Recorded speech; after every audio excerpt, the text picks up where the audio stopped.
اعوذ باللہ من الشیطان الرجیم بسم اللہ الرحمن الرحیم۔ اللہ پاک کے ببرکت نام سے شروع کرتا ہوں جو بڑا مہربان نہایت رحم کرنے والا ہے۔ بغداد کے ایک بڑے بازار میں ایک فقیر نان بائی کی دکان کے سامنے سے گزر رہا تھا۔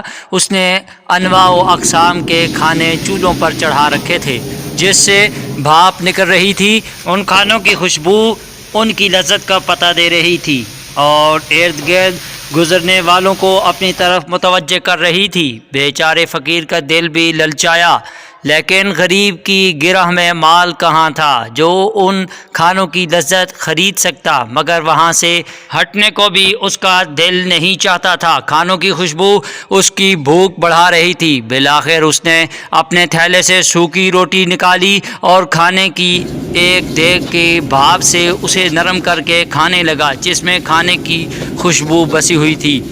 نان بائی چپ چاپ یہ تماشا دیکھتا رہا۔ جب فقیر کی روٹی ختم ہو گئی اور وہ چلنے لگا تو نان بائی نے اس کا راستہ روک کر کہا، کیوں مسٹنڈے، کہاں بھاگا جاتا ہے؟ لا میرے پیسے نکال۔ کون سے پیسے؟ فقیر نے حیران ہو کر پوچھا۔ اچھا، کون سے پیسے؟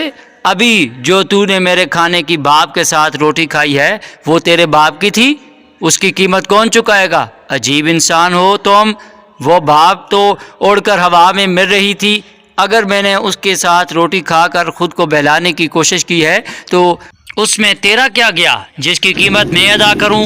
فقیر نے پریشان ہو کر کہا، بس بس ادھر ادھر کی باتیں مت کر، میں تیری جان ہرگز نہیں چھوڑوں گا، میں اپنا مال وصول کر کے رہوں گا۔ نان بائی نے اس کا گریبان پکڑ لیا۔ فقیر بیچارہ پریشان ہو گیا کہ اس ہٹے کٹے نان بائی سے کس طرح جان چھڑائے جس کی تکرار بڑھتی ہی جا رہی تھی۔ اتنے میں بہلول کا ادھر سے گزر ہوا، وہ ان کے قریب رک کر ان کی باتیں سننے لگا۔ فقیر نے ہمدرد سمجھ کر اسے تمام قصہ سنایا تو وہ نان بائی سے بولا، بھائی یہ تو بتاؤ کہ کیا اس غریب آدمی نے تمہارا کھانا کھایا ہے؟ نہیں، کھانا تو نہیں کھایا، مگر کھانے کی بھاپ سے فائدہ تو اٹھایا ہے، میں نے اس کی قیمت مانگی ہے۔ یہی بات اس فقیر کی سمجھ میں نہیں آ رہی، نان بائی نے بتایا۔ بہلول نے جب یہ بات سنی تو کہنے لگا، بالکل درست کہا نان بائی، آپ بالکل درست کہہ رہے ہیں۔ بہلول نے سر ہلایا اور اپنی جیب سے مٹھی بھر سکے نکالے۔ وہ ایک ایک کر کے ان سکوں کو زمین پر گراتا جاتا اور کہتا جاتا، نان بائی یہ لے پیسوں کی آواز پکڑ لے، یہ لے اپنے کھانے کی بھاپ کی قیمت ان سکوں کی کھنک میں وصول کر لے، لے لے لے، یہ سکوں کی آواز تیرے کھانے کی خوشبو کی قیمت ہے۔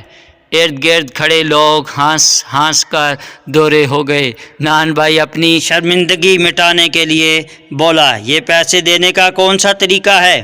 بہلول نے جواب دیا، اگر تو اپنے کھانے کی بھاپ اور خوشبو بیچے گا تو وہ اگر تیرا طریقہ ہے تو اس کی قیمت تجھے سکوں کی آواز کی صورت میں دینا ہمارا طریقہ ہے۔ اب دوستوں کو اگر ہماری یہ ویڈیو پسند آئی ہے تو ہماری اس چینل کو سبسکرائب، لائک، شیئر ضرور کیجئے گا تاکہ آپ کے ذریعے سے دوسروں تک اسلام کا پیغام پہنچ سکے۔